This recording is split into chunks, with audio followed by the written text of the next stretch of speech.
Kakšen Batmobil, Le Mans dirkalniki, to so ta pravi Batmobili. Tako je, 10 do 6 zjutraj, moji kolegi novinarji bojo šli čez par ur nazaj proti Ljubljani, jaz grem pa naprej na letališče, na avion, pa v Pariz.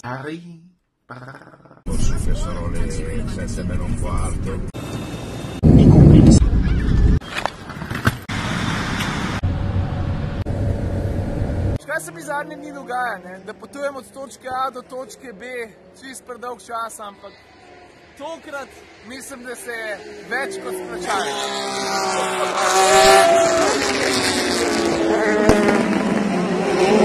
Po skupno 11 ali 12 urah poti sem končno zagledal tole tablo.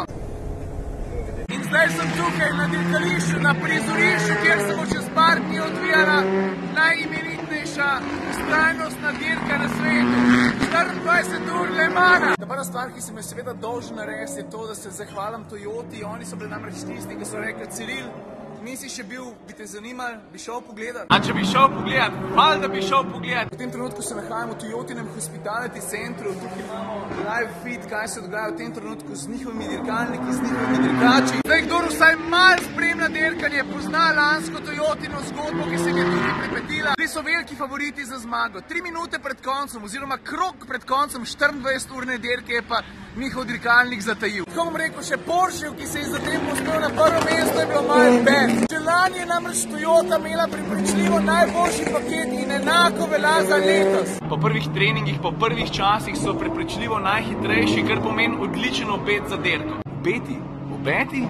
Njihov dirkalnik, ki bi se moral vsak cajt zdaj mimo pripeljati, se imenuje TF050, enako ime kot lani. Zdaj, to ni letošnji dirkalnik, ampak da boste dobili malo feeling, kako te stvari izgledajo, če se slučajno ne veste. Ne, to no. Ena sama visokotehnološka zloba ga je. Kakšen Batmobil, Le Mans dirkalniki, to so ta pravi Batmobili. Dolg, mislim, da 4,65 metra, nekaj tacga, širok, praktično 2 metra. Tehta pa, bolj malo. Tako zdaj približno veste, kako izgledajo te najhitrejši in moram reči, da vidiš te avte, ki grejo čez šikane, čez ovinke.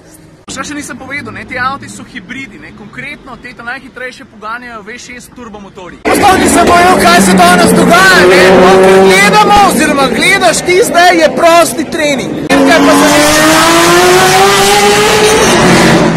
Ne rabiš biti najhitrejši, si najglasnejši, si slišal Porsche.